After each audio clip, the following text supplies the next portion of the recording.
ছোট যে কোনো কিছুই আমার কাছে অনেক কিউট লাগে, অনেক ভালো লাগে দেখতে। সেটা হতে পারে সংসারের জিনিস, হতে পারে খাবারের জিনিস। সংসারের কিছু কিনতে গেলেও আমার ছোট ছোট বাটি, ছোট ছোট পাতিলা, সেগুলি আমি ধরে কিনে আনি।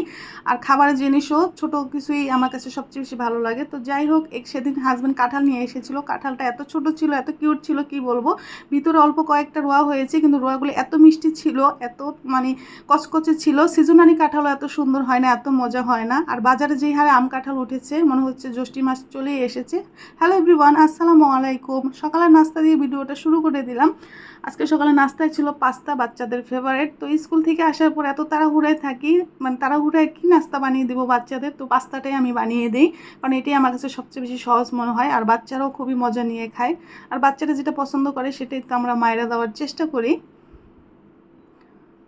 তো যাই হোক, তারা তাদের মতো নাস্তা খেয়ে নিয়েছে। তারপর এই যে আমরা নাস্তা খেয়ে নিচ্ছি। এই যে চা তো আমার থাকতেই হবে, চা ছাড়া চলবে না। আর ছোটোবেলার থেকে আমার এই নাস্তাটা খুবই পছন্দ, যেটা আমি ছোটো থেকে খেয়ে আসতেছি। সেটা হলো চার সাথে রুটি চুবিয়ে চুবিয়ে খাওয়া, অন্য আর কিছু প্রয়োজন হয় না।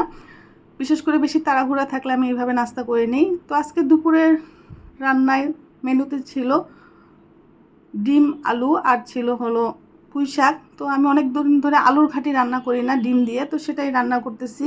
এটা মাছ দিয়েও রান্না করা যায়, যে যেভাবে রান্না করে খায়। আর এখানে আমি পুঁই শাক দিয়ে আজকে ইলিশ মাছের মাথা, লেজা, কাটাকুটা দিয়ে, আলু দিয়ে চচ্চড়ি করব। তো এইভাবে কে কে রান্না করে খান বা খেয়েছেন, কার কাছে ভালো লাগে প্লিজ কমেন্টস করে জানাবেন। আমার তো খুবই ভালো লাগে এটা।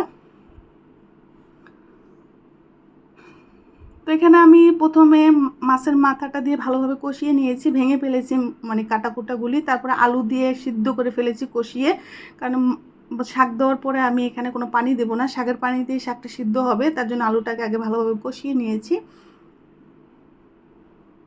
আর আমার ঘরে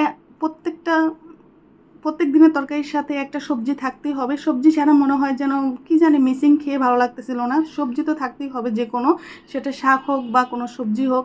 আর শাকের মধ্যে বেশি আমি পুঁই শাক আর ডাঁটা শাকটা খেতে পছন্দ করি, আমার ঘরে সবাই পছন্দ করে। তো এই পাশের চুলায় আমি এখন তরকারি রান্না করতেছি, মানে আলুর ঘাটিটা। তো এখানে আলুটা যেহেতু আমার সিদ্ধ করা, আমি আধা ভাঙা করে ভেঙে নিয়েছি। তারপরে যে মশলা কষিয়ে সেখানে দিয়ে দিয়েছি, ভালোভাবে কষিয়ে নিব।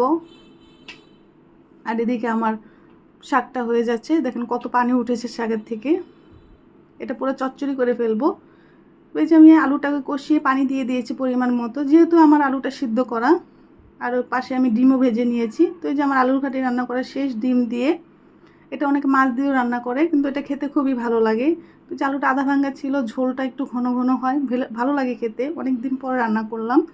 তো এই যে আমার পুঁই শাকটা, এখানে কাঁঠাল বিচি দিলে আরও বেশি ভালো লাগতো।